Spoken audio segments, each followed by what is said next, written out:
Би гурилан идэх юмд маш их дуртай. Гэхдээ өөрийгөө аль болохоор хянахыг хичээдэг.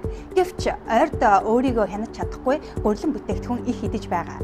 Идэхгүй бол өөрийн эрэхгүй бие организм нэхэдэж байх шиг. Тэгээд дэлгүүр ороод хажуугаар нь зүгээр өнгөрөх гэхээр хажуунаас ука яавал гэжтэй зүгээр штэ. Ганц удаа аваад эзчихэд муу юм болохгүй. Тэгээд эзнийхаа дараа чи гүүчин л эзтэй гэдэг миний дотор байдаг мангас намайг үргэлж ятгах. Тэгээд энэ мангасныхаа өгөнд ороод би хичнээн ч удаа гурилан бүтээгдэхүүн аваад эзчих үгүй мэд.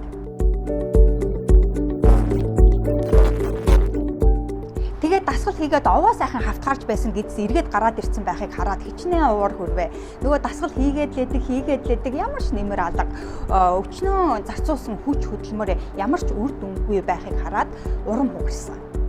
Ингээд өөрийгөө харсан чинь нөгөө гурилан бүтээгдэхүүнээ аль хэдийнэ гартаа барьсан байхыг хараад би энэ гурилан бүтээгдэхүүнийг сонгосноор тарган байхыг сонгожээ гэдэг бодол өөрөө ирэхгүй миний дархинд орж ирсэн.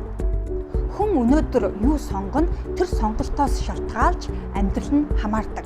Хэрвээ би өнөөдөр гурилан бүтээгдэхүүнийг өдөр болгон хэрэглэхийг сонгож байгаа бол би тарган байхыг сонгожээ гэсэн үг. Хэрвээ би дасгал хийхгүй зүгээр суухыг сонгож байгаа бол би богино наслахыг сонгожээ гэсэн үг.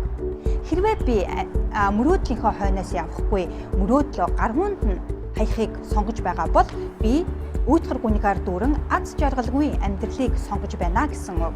Хэрвээ би өдөр болгоныг нэгэн хэвийн амьдралаар өнгөрөөхийг сонгож байгаа бол би айдастай амьдралыг сонгож байна гэсэн үг. Миний өмнө хийсэн сонголтууд өнөөдрийн биеийг үүсгэсэн. Харин өнөөдрийн хийж буй сонголтууд маргаашийн биеийг үүсгэнэ. Хувь тавилан тохиолдлоор биш, сонголтоор үүсдэг гэдэгт би итгэдэг. Хувь тавилангаа ад жаргалтай, баян чинээлэг, эрүүл энх, амжилтаар дүүрэн болгохыг хүсвэл өнөөдөр ад жаргалтай амьдралыг, эрүүл энх амьдралыг, баян чинээлэг амьдралыг, амжилттай амьдралыг сонгох нь зүйтэй. Тиймээс би дөнгөж сая эрүүл хоолтыг сонгох шийдвэрээ дахин гаргаж байна. Өнөөдрийнхөө ногоон жүүст би өргөс хэмхийг оруулсан. Гурилан бүтээгдэхүүнээс илүү амттай. Өнөөдрийн амжилтын тарин. Би сонголтоороо хувь тавилангаа бүтээж байна. Би сонголтоороо өөрийгөө бүтээж байна. Тэгэхээр өнөөдрийн миний танаас асуух асуулт юу вэ гэвэл та өнөөдөр ямар сонголтууд хийж байна вэ? Тэр хийсэн сонголтууд таныг хааш нь аваачиж байна вэ? Таныг ямар хүн болгож байна вэ? Энэ тухай доор ярилцъя, сэтгэлдээ үлдээгээрэй.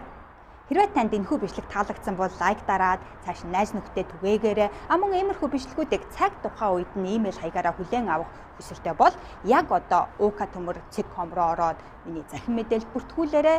Мөн миний YouTube сувагт бүртгүүлээрэй. Хүс, хий, хөр. Зөвхөн таны өөрийн хүсэл эрмэлзэл таныг амжилтанд хүргэнэ.